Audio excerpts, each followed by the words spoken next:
Hello everyone, and welcome to yet another Chair League game. Tonight, a Division 3 match between Onslaught and the Dunning-Kruger Knights, or Kniggets. Sorry for the slightly late, someone said ARAM. I don't believe I picked the ARAM map, so hopefully we're fine. If not, I may have to do some slight changes there, but I'm relatively certain I picked the right map. Anyway, as I was saying, there was sorry for the slight delay. There were some shenanigans going on in the chat while the teams were preparing, so that stalled us by just a little bit, but we are still running mostly on time, so that will be fine. And so we will be moving into the ban phase. I will continue having to kind of peek at chat from time to time and make sure that I didn't accidentally pick the wrong map and they're not just messing with me, but I guess we will find out soon enough. We see, well, you don't see, let me take this out of the way quick. We see the Ragnaros ban coming in, or at least being hovered right now by Onslaught. As I've mentioned too many times to count now, Ragnaros, very popular, very just easy, just get that out of the way material. Strong on basically every map. A little weaker on some than others, but even then, just the power of Sulfurous Smash, as well as both the offensive and defensive capabilities of Molten Core. Difficult to deal with, just getting that out of the way. And so now we will be looking towards the first ban by the Dunning-Kruger Knights. So the more obvious bans would be something along the lines of a Lucio, a Malfurion, getting kind of the top tier supports out of the way, or also strong wave clear heroes. This is one of Gul'dan's better maps alongside Brax's Holdout. This is a strong map for a heavy rotation comp, so getting rid of an ETC might also be a good option. And we'll just have to wait. It looks like they're taking their sweet time, not showing what it is they want to ban just quite yet. They could also go for a target ban. I'm not particularly familiar with either team's drafting strategies, so it's entirely possible that Dunning-Kruger Knights know something that I don't about Onslaught, and they go straight for the Johanna ban. So my guess would be that that's a target ban, although this is one of her better maps, considering her strong wave clear as far as warriors are concerned. And it also might be indicative of Dunning-Kruger Knights possibly going for a pick composition of their own, since Johanna is one of the best, if not the best, warriors to take against a heavy pick composition because of Iron Skin on her trait. So now we get to see the first pick of the game. Facecam is covering draft. Yes, I am aware. Unfortunately, I don't know if there's a better spot to put it, because I'll be covering up the timer or something. I guess I can just take it down for now, so that you guys can see the draft, at least until it gets far enough in that it's not covering up anything important. So I will go ahead and take that down so you guys can see what the draft is going. So first pick going over to Onslaught. Got to see what it is they're going to pick up.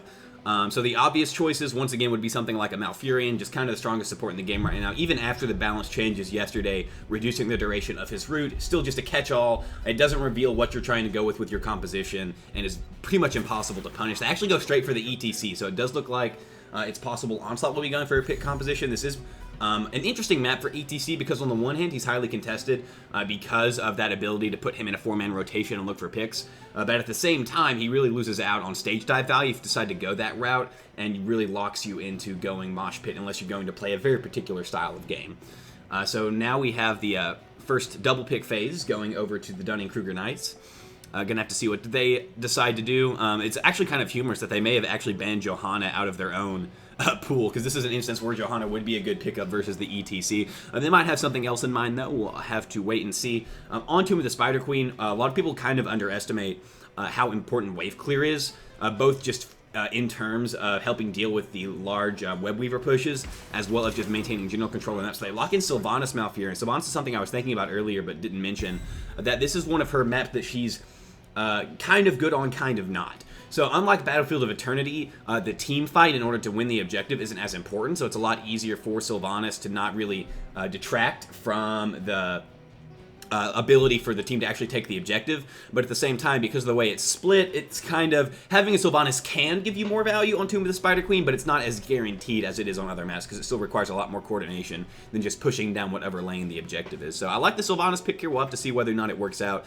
Definitely enables early game snowballing. Usually at first Web Weaver, you're lucky to get the front walls for a couple of forts, but if you have a Sylvanas, then it becomes a lot easier to go ahead and take that web weaver push, get an entire fort off of it, maybe even more than that, depending on how well you split. And so we also, as we mentioned, the Malfurion coming out, just good all-around support. Can't really be punished that effectively. And we see Lucio coming out for Onslaught, as well as Falstad. So the Falstad's an interesting pick there.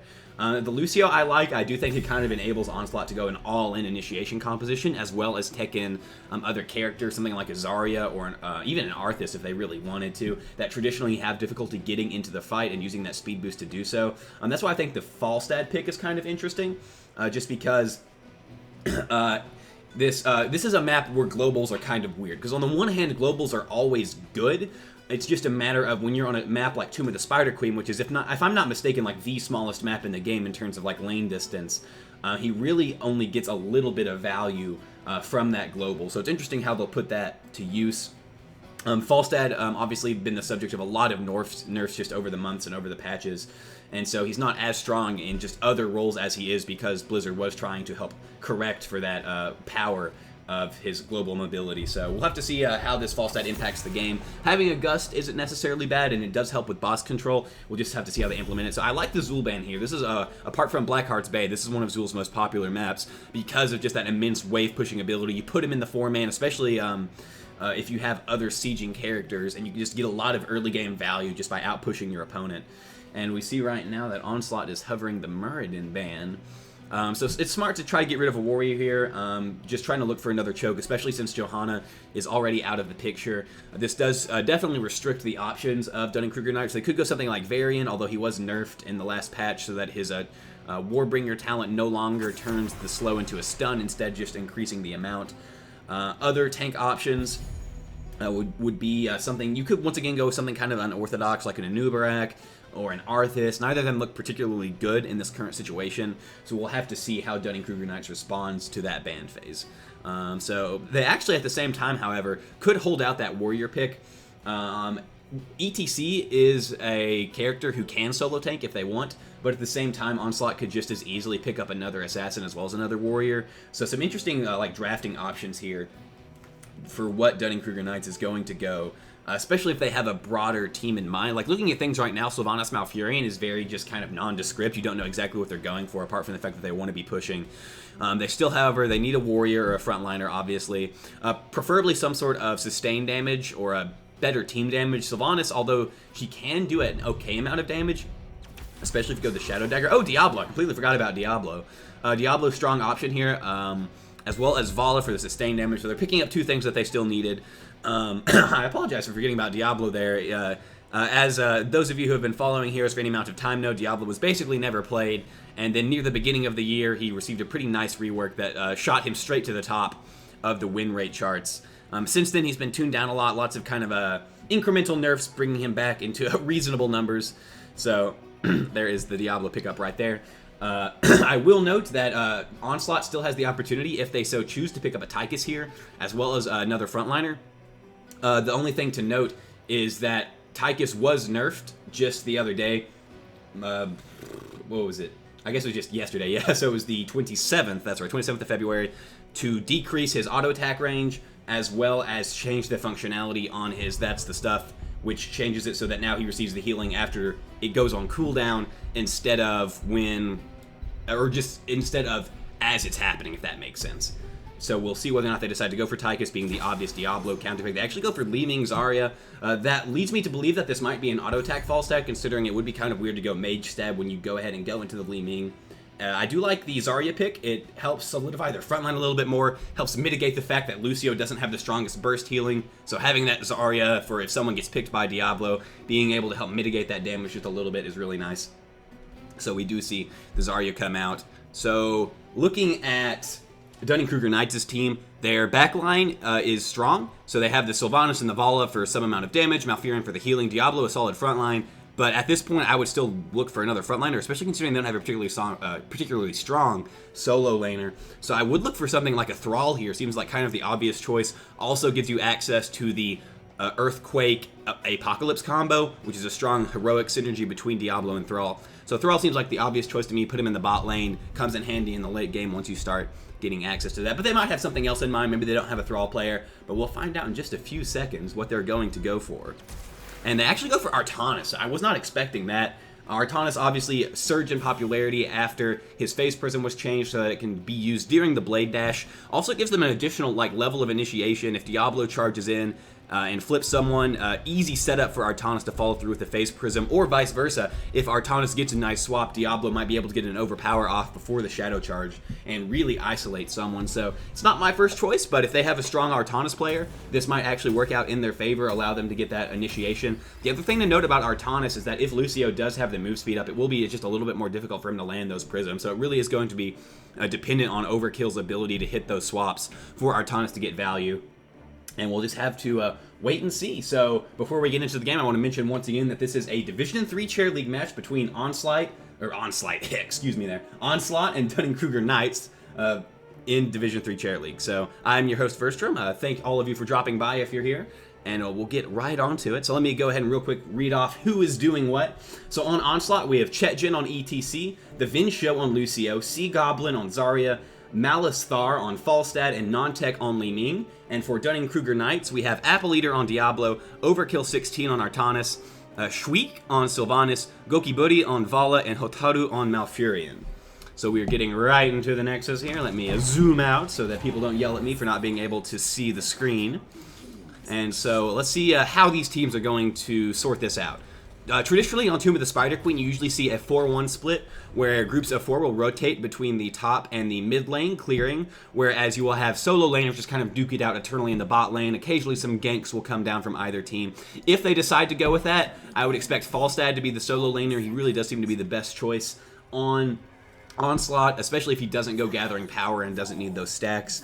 And for Dunning-Kruger Knights, I think Artanis, and it looks like they recognize that as well, is probably their best solo laner. He does have some difficulty against ranged characters, but after the change to his passive, which makes it trigger from 75% instead of 50%, he does do much better in lane than he has in the past.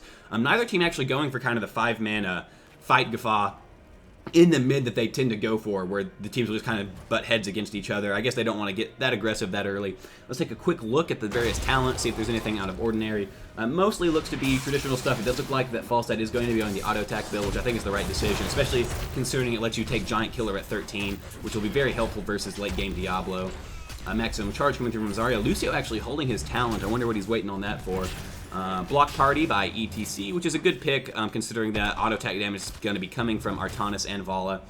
And then for Dunning-Kruger Knights, we see Bulwark on Diablo, Season Marksman on Artanis, looking like he's going a damage-oriented build as well. We actually see Merc Queen coming through on Sylvanas. Used to, before the talent change, everyone went to the increased paralysis, is what it was called, which was the increased duration on their trait. Blizzard decided that was a little centralizing and decided to get rid of it and replace it with something that allows her E to stall minions, but it looks like instead she's going to be focused on getting mercenaries, which is really interesting considering there's only 3 merc camps on this map. You have bruiser camps on both sides as well as a siege camp down here. So we'll have to see whether or not Shweek on Sylvanas manages to get value out of that. Just real quick, want to do a shout out to Fonzie GG for hosting me. I certainly appreciate it. Any exposure I can get, I'm glad to have. So thanks again for that. And now we'll get back into the game. So right now we see what I was kind of talking about earlier, just this 4-man rotation. Artanis versus Falstad in the bot lane, not a whole lot going on. Overkill actually doing a pretty good job here of bullying Mouse Lazar. I don't know if he got a nice swap or just charged in and did damage. So that's a kind of just a back and forth down there. I don't expect to see a kill come out of that, considering both of them can play relatively safe and have means for survivability. And then, as I was talking about earlier, here's the rotation coming in here. Apple Eater looking for a pick on Diablo, positioning really aggressively. I don't know if he just decided not to go for the swap there. Wasn't the strongest initiation. Maybe he just wanted out, didn't want to overcommit, and wound up not doing much. But he's all alone right now, going for the gems. Got to be careful. ETC does have power slides, so kind of good juke there from Apple Eater, just kind of dancing around in the fog of war. Chetjin went for a pick with power slide, predicting where Apple Eater would be, but since he was taking a kind of weird path, managed to avoid getting initiated on even further. And it does look like right now there's a slight EXP lead going over to Dunning-Kruger Knights. Seems like they're just, I think with the help of the Sylvanas, are helping to push the wave just a little more effectively. Just a little bit of XP here and there. It looks like it's been mostly evened out. But the 4-man does look like it's currently in favor of Dunning-Kruger Knights, if only slightly. We have to take a look at the towers real quick. That's the only real way to tell which team are kind of winning on this map. This wall taking some damage as well as these towers, but at the same time, these top towers also taking a very small hit. So really just like a lot of kind of neutral back and forth right now. We're really not going to see any action until these gem numbers hit 50 and teams start to look to turn in. They're both pretty close right now. Actually, small lead going over towards Onslaught in terms of gems. Diablo going close to where he's going to go and gets counter-initiated on by ETC. Might be dead. A good charge away there by Diablo. Wow, takes a orb from Li Ming, but is still has enough health to not go down. The Malfurion and the Well Heal's doing a good job keeping him alive. And so Vala almost getting picked by the ETC there, does manage to vault away and is safe. Let's take a quick peek bot lane. It looks like Falstad was pushed out by the Artanis, who managed to go and turn in a lot of gems, it looked like, but is now back in lane with full health. So now we see various members of Onslaught trying to turn in. Shadow Charge in by Diablo, who managed to get a turn in himself, so if he dies here, it's not the worst thing, but that immense health pool from Diablo is just hard for them to eat through without any sort of percent-based damage this early on. So it's going to be a little difficult for them to get a kill, especially without Falstad to help with that auto-attack pressure. Oh, good kind of bait there from Sylvanas. Lucio goes in to try to interrupt, but is too late. Shadow Charge from Diablo, but that movement speed the Vincho has on Lucio was enough for him to get away. And Diablo is slowly but surely getting healed up by the Malfurion. And we just see a lot of more back and forth. Let's take a quick look bot lane. It looks like Malthazar is starting to get a little bit of an edge on Artanis. I don't know what exactly initiated that. Maybe a missed swap, maybe a bad decision. But a good job there for Malthazar for kind of turning the tables, considering he's been on the back foot this entire time. Taking another look mid lane, and we're just seeing a lot more skirmishing. Actually, I didn't see it while it's happening. I don't know where the turn-in occurred, but it looks like Red Team actually didn't see the character, who it was that managed to get it, but good job kind of sneaking the turn, and even the caster didn't see it by Dunning-Kruger not getting that first turn in. And this is where the game could just be neutralized and just continue being this even back and forth, or could really begin to snowball for Dunning-Kruger Knights, since they do have the Sylvanas. Falstad is currently staying bot lane, and they have all 5 members of Dunning-Kruger Knights are pushing in with this web loop. It definitely looks like they're going to try to force a fort here. Chejin on ETC stepping up really aggressively. A good shield from Zarya, though, helping him mitigate the poke. Lucio popping Amp It Up, it looks like. I'm not exactly sure what the particle effects are on that. Oh, swap on Sea Goblin on Zarya does have her W Balo. Good job for Chejin there on ETC, using the face melt to peel for Sea Goblin on Zarya. It's taking a lot of pressure, though, from the Vala. And it really doesn't look like Onslaught has the best wave clear. They're doing what they can to deal with it. It is still an early web weaver. It looks like they might get away with just losing the front wall. Diablo going in, but taking a lot of punishment. Good root there from Malf, slowing the ETC, stopping him from initiating. And it looks like there's the top front wall and the mid front wall are going to go down.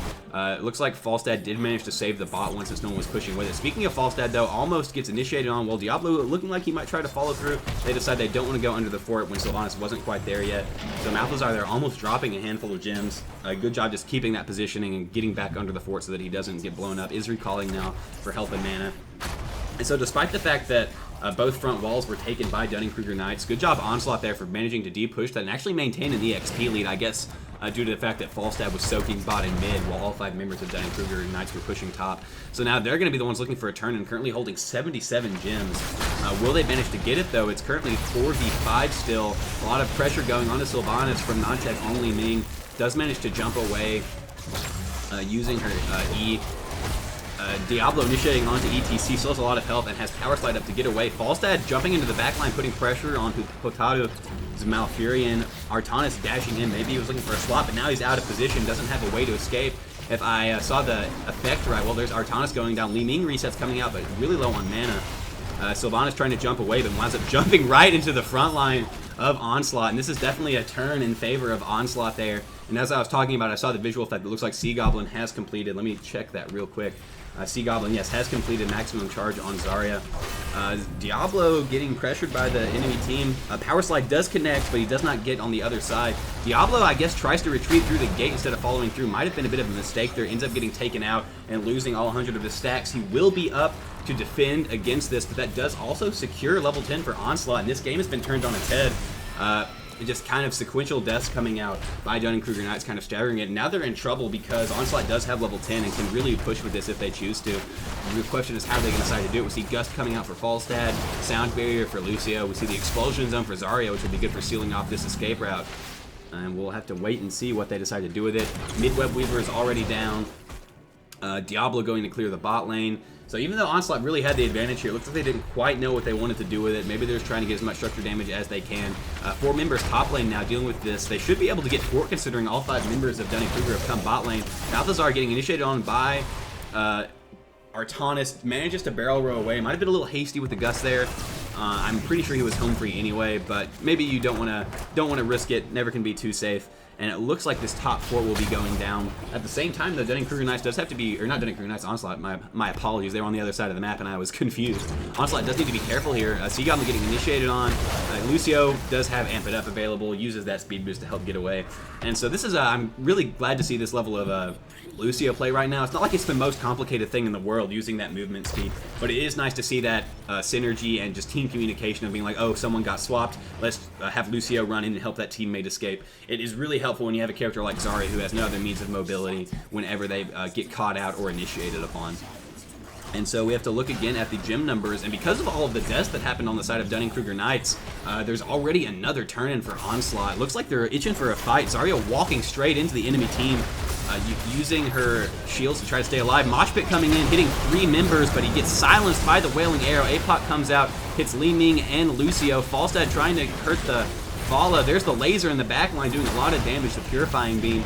So that's 1 member down, Falstad dead for Onslaught. It looks like the rest of them will be able to get away, so good job there from Dunning-Kruger Knights. That really the play right there was the Wailing Arrow from Shweek being able to shut down that ETC mosh pit that could have otherwise spelled disaster. If they'd gotten a single kill off of that, it would have been really easy for non-tech to begin snowballing on that Li Ming.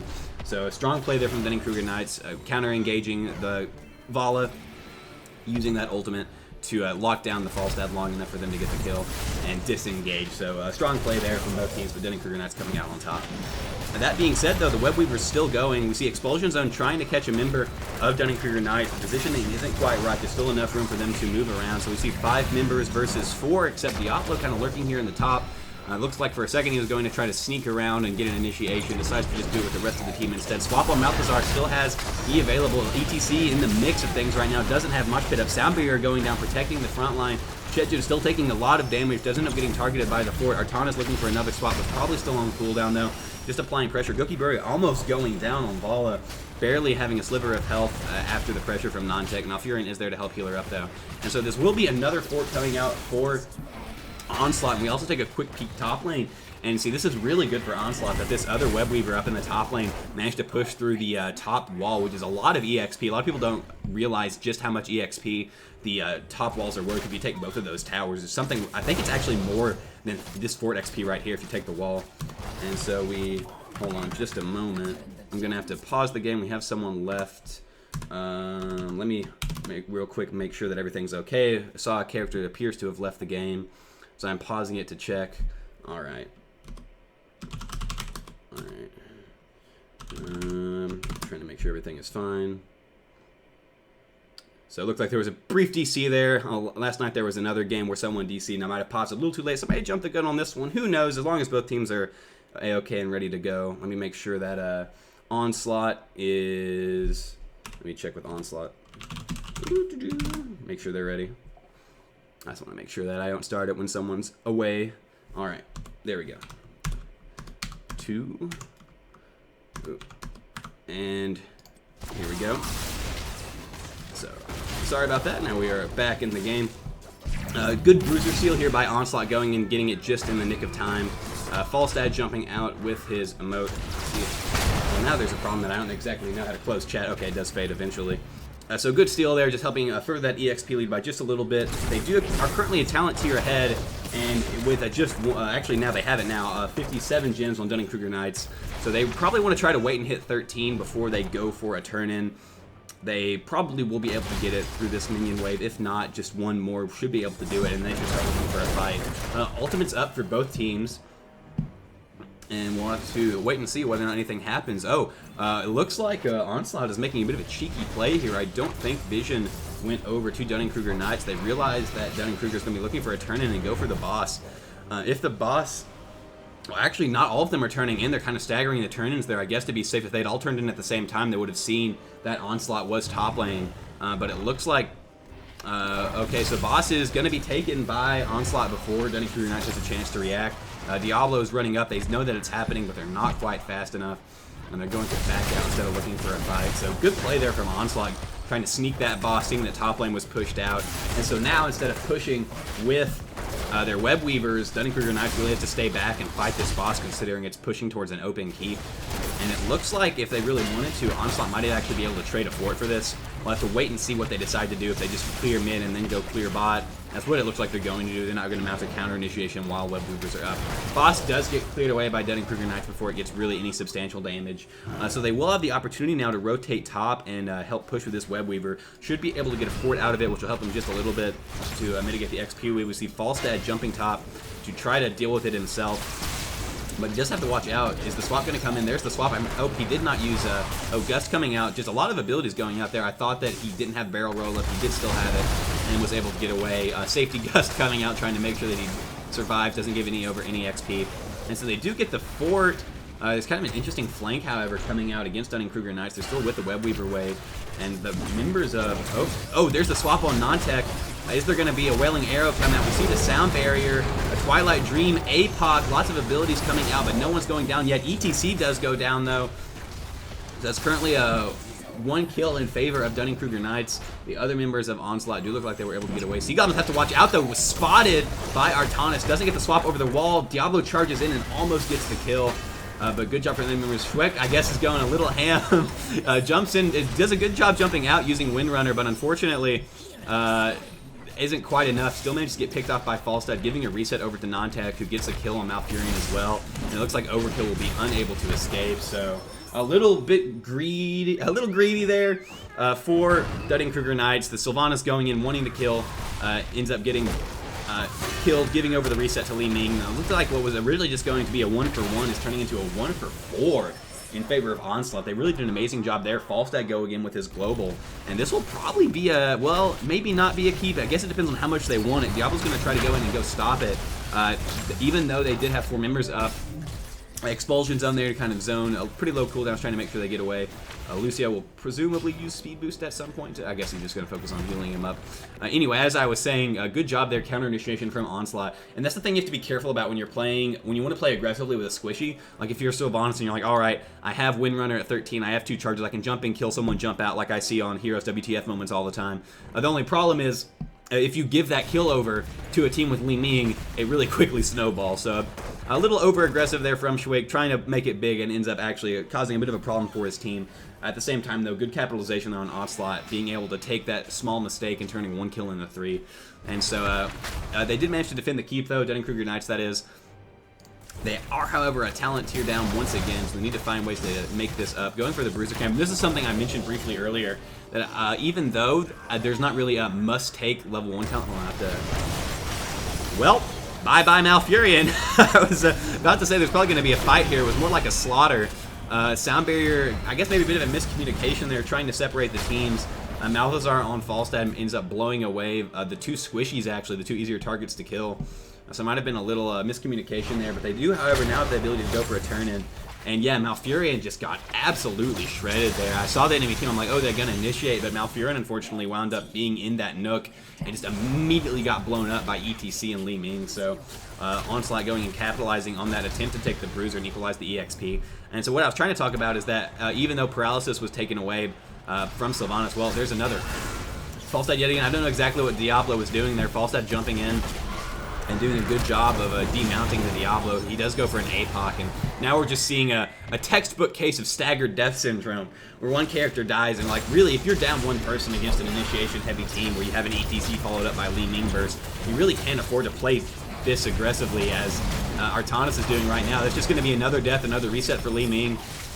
Will they actually almost manage to get Lucio? It looked like a good root combination with the Purifier Beam, but Zarya does have shields available and is able to save it. And this is exactly what I was talking about, is that when you have a character, Diablo, who like, so you're down a man, you're playing a little more like forward than you should, you get caught out, you lose another guy, now you're 4v3 again, Artanis goes in, or 4v5 again, Artanis goes in to try to like do something, save the keep, but once again you're down a man, ends up dying. Sylvanas goes in trying to do something, but you're down a man and you end up dying. And it just keeps happening and happening. Like you really can't afford to do anything but play super defensively when you're down a person. Or else it's just going to keep happening and happening and happening and you're going to give up the game. And so good job there for Onslaught capitalizing on that. I do think Dunning-Kruger Knights there getting a little nervous, possibly overzealous, making some poor macro choices, and they do end up losing all 3 keeps to this Web Weaver wave. And we see that level 20 is actually taken by Onslaught, so this very well could be gained if they decide to keep pushing it. Continue, by the way, is what happens when you try to say decide and continue at the same time, for those of you in chat wondering. Malfurion is immediately blown up by Li Ming. 3-man mosh pit coming in. Actually, 2-man. It looks like it didn't quite catch the ball. It was able to interrupt it. Diablo's going to go down nonetheless.